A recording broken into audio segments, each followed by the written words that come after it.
Sirah Unit 3, iaitu dakwah Nabi Muhammad sallallahu alaihi wasallam.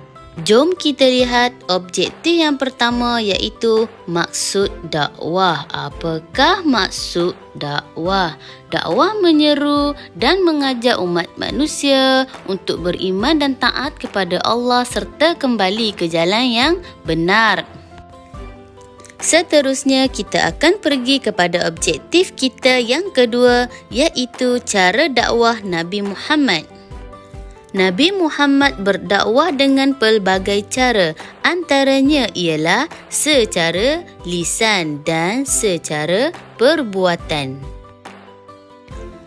Apakah yang dikatakan dakwah secara lisan? Dakwah secara lisan ialah melalui kata-kata seperti nasihat, tazkirah, bercerita, berdebat dan dialog. Manakala dakwah secara perbuatan pula ialah pertama, ziarah, iaitu kunjung mengunjung. Kedua, memberikan hadiah.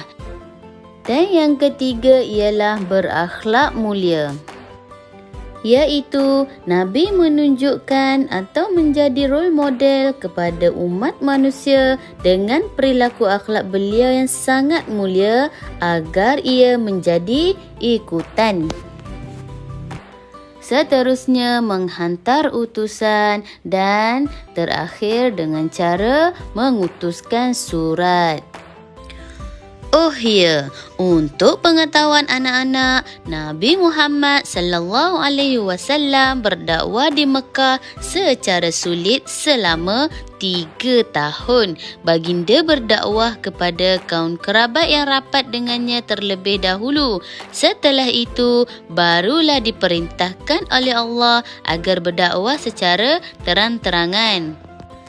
Apabila Nabi Muhammad berdakwah secara terang-terangan, maka apa yang berlaku?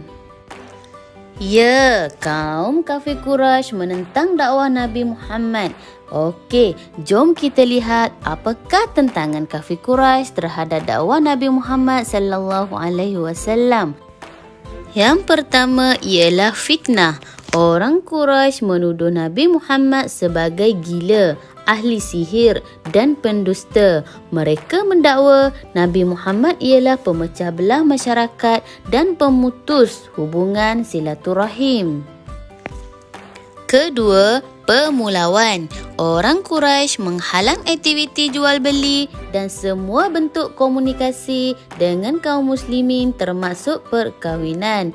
Tindakan itu menyebabkan kaum muslimin mengalami kelaparan dan semakin tertekan.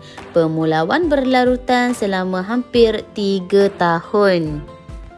Yang ketiga ialah penyiksaan. Terdapat pelbagai siksaan yang dilakukan terhadap kaum muslimin seperti dijemur di padang pasir dan diletakkan batu yang besar di atas dada mereka seperti yang berlaku kepada Sayyidina Bilal bin Rabah.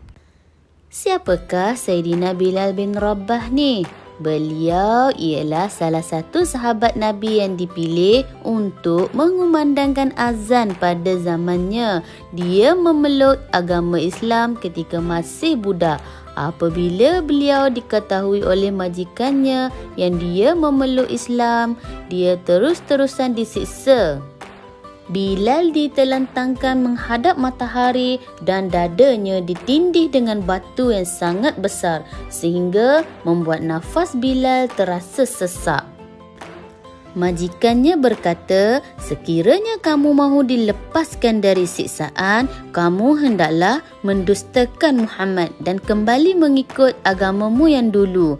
Akan tetapi Bilal tetap dengan pendiriannya kerana dia yakin pasti ada pertolongan daripada Allah Subhanahu Wa Taala.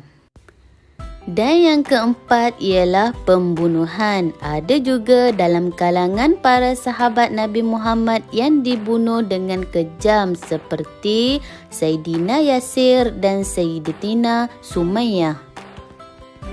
Itulah antara tentangan-tentangan kafir Quraisy terhadap dakwah Nabi Muhammad sallallahu alaihi wasallam.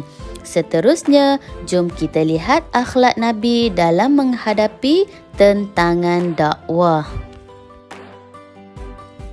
Pertama ialah bersabar. Nabi Muhammad sentiasa bersabar dengan ujian dan cabaran yang berlaku pada dirinya.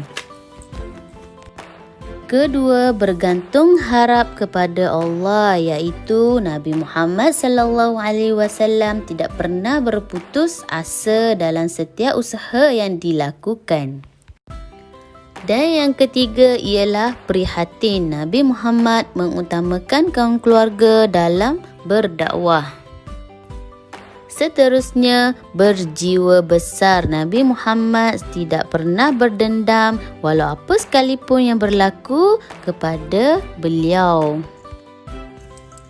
Baiklah, sekarang kita akan lihat apakah akhlak Nabi Muhammad dalam berdakwah. Sebentar tadi, akhlak Nabi Muhammad dalam menghadapi tentangan kafir Quraisy. Sekarang kita akan lihat akhlak Nabi Muhammad dalam berdakwah. Pertamanya ialah Nabi Muhammad sentiasa optimis terhadap janji dan bantuan daripada Allah Subhanahu wa taala.